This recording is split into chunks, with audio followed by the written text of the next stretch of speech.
你知道盲人眼中的世界是什么样子的吗？他们看不到任何东西，却对声音非常的敏锐。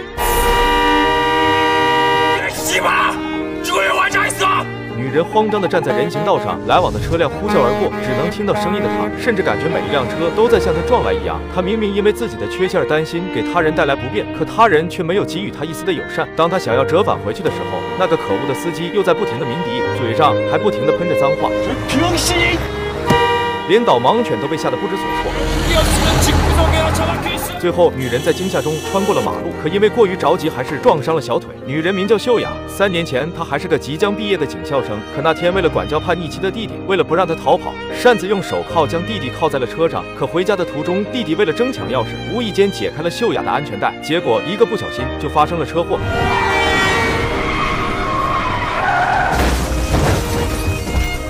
秀雅被甩出了车外，她满身是血的站了起来，看着悬在高架桥边上的汽车，她踉跄地向前走去，想去救弟弟，可没走几步就失去知觉，倒在了地上。而此时的弟弟因为被手铐铐住，他拼命地向姐姐呼救，但秀雅已经完全听不到了。最终汽车失去平衡，连人带车掉下了高架。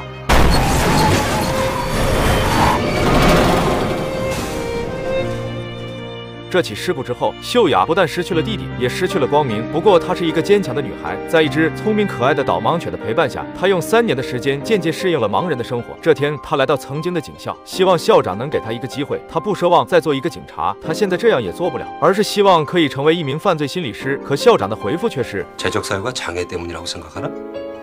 네? 자네의 재적사유는 장애 때문이 아니야. 경찰의 자질 문제 때문이지. 전엔 경찰 간부 교육생이 실습 중 무단 이탈을 하고 게다가 함부로 수갑까지 사용했어. 때문에 동생은 현장에서 즉사했고 워낙 민감한 상황이라 어쩔 수가 없네. 回去的路上，秀雅又体会了一把人情冷漠，但这些都没能击垮她。回到家后，甚至还亲手做起了饭，过程很糟糕，不但受了伤，饭也做得不像样。好在导盲犬从来没有嫌弃她，一人一狗还在地板上嬉戏打闹了起来。或许在盲人的世界里，人要比狗冷漠得多。第2天，孤儿院的妈妈叫她回去，说有重要的事情当面谈。于是她就独自出门，不知出于什么原因，她没有带上导盲犬。好在她一个人还是成功的来到了孤儿院，小朋友们都高兴的出门迎接她，她也被孩子们的天真所感染。这里也是她和弟弟一起长大的地方。可自从发生了车祸后，秀雅就很少回来，因为这里充满了她和弟弟的回忆。妈妈给秀雅准备了一个测距仪，物体靠得越近，测距仪震动的频率就越高。妈妈说这是孩子们送给她的。晚上他们还为弟弟准备了一场悼念演出，希望秀雅可以留下来观看。谁知秀雅一听到事情和弟弟有关，心怀愧疚的她当时就要离开，连那个测距仪也不肯要了，任凭孩子们怎么挽留都没用。可此时天色已晚，妈妈嘱咐她以后晚上不要一个人出门，可秀雅却说나한텐밤이나낮이나똑같아。接着秀雅就带着最后的倔强离开了。天空中还下起了大雨，秀雅坐在站牌前等了好久，自己叫的出租车却迟迟没有来到。直到所有人都走光后，一辆车缓缓停在了她的面前。어디 가세요? 은평구 진간동이요. 타세요. 盲人女孩上了一辆汽车，可一上车，她就发现这好像不是她叫的车。 근데 이 차 모범택시인가 봐요. 네? 시트가 진짜 가죽 같아서요. 秀雅表示，如果是豪华出租车的话，那她身上的钱可能不够支付车费的。司机则好心的说，可以按照普通出租收费。秀雅非常的开心，她在车上闻到了浓厚的消毒水的味道，刚要打开车窗透透气，外面的雨水就淋了进来。司机见状，便好心的递上纸巾外加一瓶咖啡。秀雅当时真的有被暖到，可下一秒司机就要帮她开咖啡，秀雅说现在还不想喝，可谁知司机竟伸手抢了起来。秀雅一再拒绝，司机也没有停手。就在这时，汽车剧烈的震动了起来，看来是撞到了什么东西。司机率先下车查看，原来他撞到了一个人。平静下来的秀雅也跟着出来查看，而此时司机已经将尸体搬进了后备箱。见秀雅出来，连忙表示自己撞到了一条狗，可秀雅却说，如果撞到的是狗的话，根据体型来说，尸体并不会弹到前挡风上，而且根据刚才的声音判断，尸体是从车顶滚了过去。说完就掏出手机要报警，司机当时就不装了，直接打掉他的手机，还要强行带走秀雅。可秀雅毕竟也是差点当上警察的人，反手就将司机给按在了车上。就在这时，远处一辆汽车驶来，司机立马推翻秀雅，接着就驾车逃逸了。随后秀雅来到警局报案，可警察压根就不把她的话当回事，毕竟她只是一个盲人。可第2天就有2个警察找上了门，说是车祸地附近有女人失踪。秀雅便来到警局配合调查。负责案子的警官大壮本不想接手这个案件，可谁让他最好欺负呢？面对秀雅的证词，他也同样不太相信，毕竟那都是秀雅根据声音猜测出来的。3两句就想打发秀雅走人，直到秀雅说出了下面的这番话： 30대 후반이시죠? 예. 아니 왜 알았는겨? 키는 170 조금 넘고 마른 체요?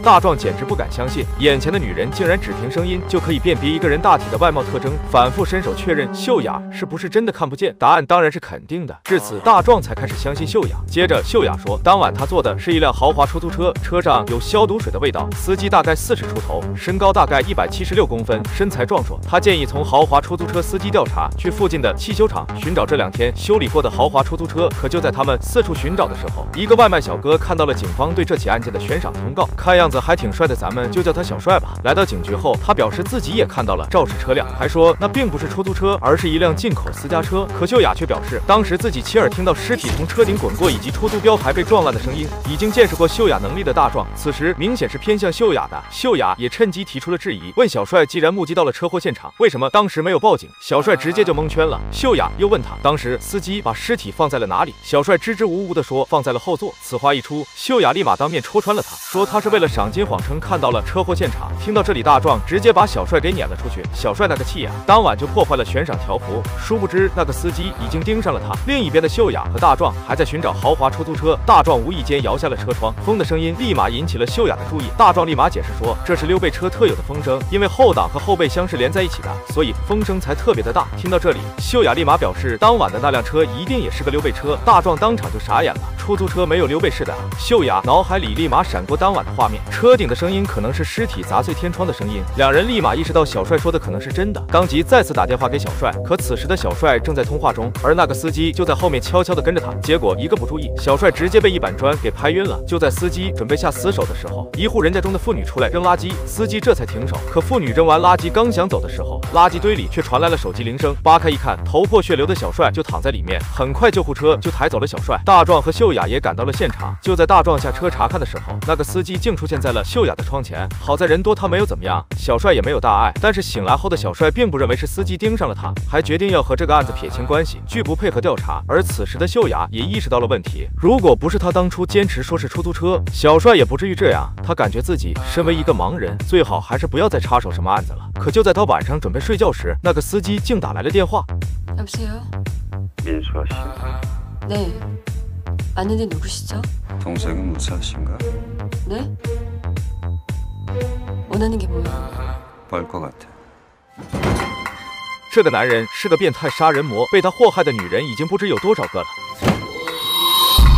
可在一次车祸中，他被迫放走了失明的秀雅，而且当时还被另一个帅哥看到了，眼瞅着两人正在配合警方调查，男人自然不会放过他们。这天，秀雅接到了司机的恐吓电话，立马意识到身处医院的小帅有危险，便匆忙赶到医院，阻止小帅出院，还说现在医院里最安全。可叛逆的小帅压根就不听，还表示以后都不管这个案子了。秀雅一脸的无语，他一个盲人，现在也不想插手什么案子啊，但他不能对生命视而不见啊。无奈他只好在导盲犬的带领下回家。可刚上地铁，那个司机就跟了上来，恰远处的小帅看到了这一幕，他立马给秀雅打去电话，并通过视频确认了司机的位置，指挥秀雅在下一站下车，自己也正赶去的路上。可秀雅最终还是被挟持了，好在他有防狼喷雾，在导盲犬的带领下进入了出站的电梯。可就在电梯门要关上的最后一秒，那个司机还是追了上来，他准备用麻药迷晕秀雅。关键时刻，导盲犬挺身护住，疯狂的撕咬着，将男人拖出电梯。男人掏出一把手术刀，不断的刺着狗子，狗子自始至终都没有松开嘴，直到看着电梯开始上升，他才松开男人，倒在地上闭上了眼睛。秀雅被路人发现，可醒来后得知导盲犬没了的时候，他是那样的心痛。小帅也被其感化，两人也终于联合起来向警方提供证据，确认了当晚的肇事车辆型号。根据麻药以及秀雅说的消毒水味，将目标锁定在了各种诊所和医院上。大壮安排一名警官保护秀雅和小帅，两人暂时被安置在了孤儿院。当晚孤儿院里的人都去参加演出了，只留下了秀雅和小帅。另一边的大壮则开始寻找肇事车辆，他在一家老旧医院的车库里发现了可疑车辆，也见到了那个司机，他也很快察觉到了异常。凶手见状便反抗了起来，一番扭打后，大壮已经铐上了凶手的一只手，可残忍的凶手直接用手术刀刺穿了他的脖子。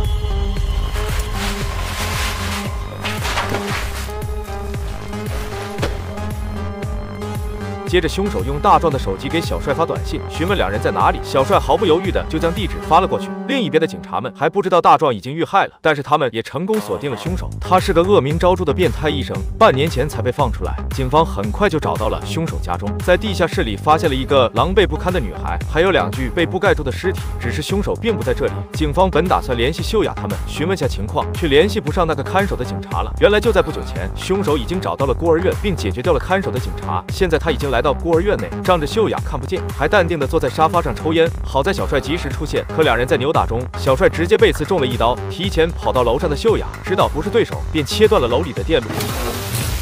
这样对他还比较有利，最终成功把凶手引到浴室，用洗衣机把他困在了里面。可来到楼下后，发现大门早就被凶手给锁死了。摸索中，他又发现了小帅，察觉到他的伤势后，立马进行了紧急处理。而此时，凶手已经冲出了浴室，秀雅把他引到一间房内，在地上倒满汽油，随后用火柴威胁凶手交出钥匙。凶手无奈照做，可下一秒他就偷袭了秀雅。秀雅的火柴掉在地上，大火瞬间燃起。凶手正处在汽油的正中心，瞬间被大火缠绕。秀雅趁机逃走，可此时的消防系统也随之启动，凶手逃过一劫。就在秀雅拖着小帅准备逃出去的时候，凶手再次追了上来。小帅趁机把测距仪放在了秀雅手中，但两人最终还是被凶手扑倒。等秀雅再次恢复意识时，凶手正和小帅厮打在一起。听着打斗声，秀雅仿佛看到了3年前死去的弟弟。可这次他不会让悲剧重演，他鼓足勇气站了起来，敲碎了凶手的车窗，触发了警报。凶手见状，立马转身向秀雅走来，而秀雅手中的测距仪震动的频率越来越快。就在凶手接近他的时候，他摸起准备好的板砖，一下放倒了凶手。